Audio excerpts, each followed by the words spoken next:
మన ప్రభువును రక్షకుడైన యేసుక్రీస్తు నామంలో ఈ యొక్క యూట్యూబ్ షార్ట్స్ ద్వారా వాక్యం ఉంటున్న ప్రతి ఒక్కరికి నా హృదయపూర్వకమైన వందనాలు.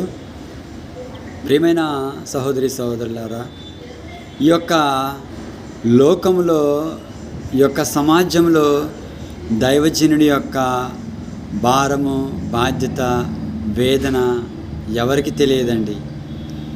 దైవజనుడు తిన్నా తినకపోయినా సువార్త ప్రకటించాలనే బాధ, భారము తనలో ఎప్పుడు కూడా రగులుతూ ఉంటుంది.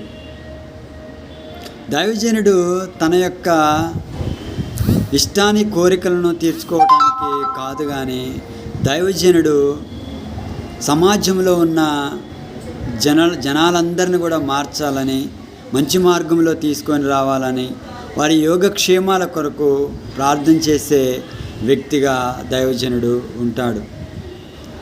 ఈ లోకంలో ఉన్న మనుషులు నిందించవచ్చండి, అవమానించవచ్చండి, అనేక రకమైన చెడ్డ మాటలు తనపైన పలకవచ్చండి.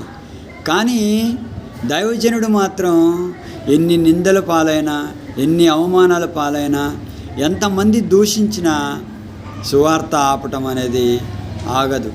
ఎందుకంటే తను సువార్త ప్రకటించడానికే ఒక తీర్మానము తీసుకున్నాడు.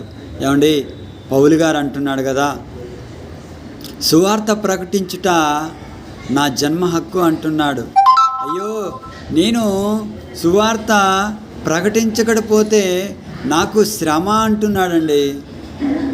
ఇగో, నేను ముందున్న వాటిని వెతుకుతున్నాను, కానీ వెనుకున్న వాటిని నేను మరిచి ఆ పరలోక రాజ్యం కొరకు నేను వేగరపడుతున్నానని పౌలు గారు అంటున్నాడండి. ఏమండి, పౌలు గారు ఎన్నో శ్రమలు అనుభవించినాడు, ఎన్నో నిందలు, ఎన్నో అవమానాలు.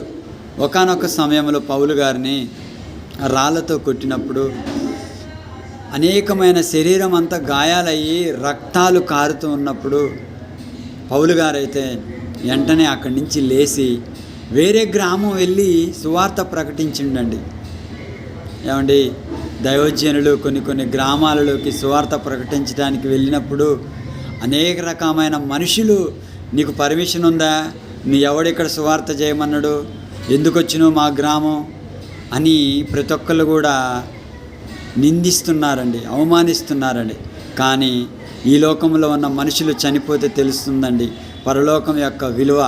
ఈ లోకంలో జీవిస్తున్నంత కాలం వారికి దేవుని విలువ గురించి తెలియకపోవచ్చండి. కానీ దైవజనుడు మాత్రం సువార్త ప్రకటిస్తూనే ఉంటాడు.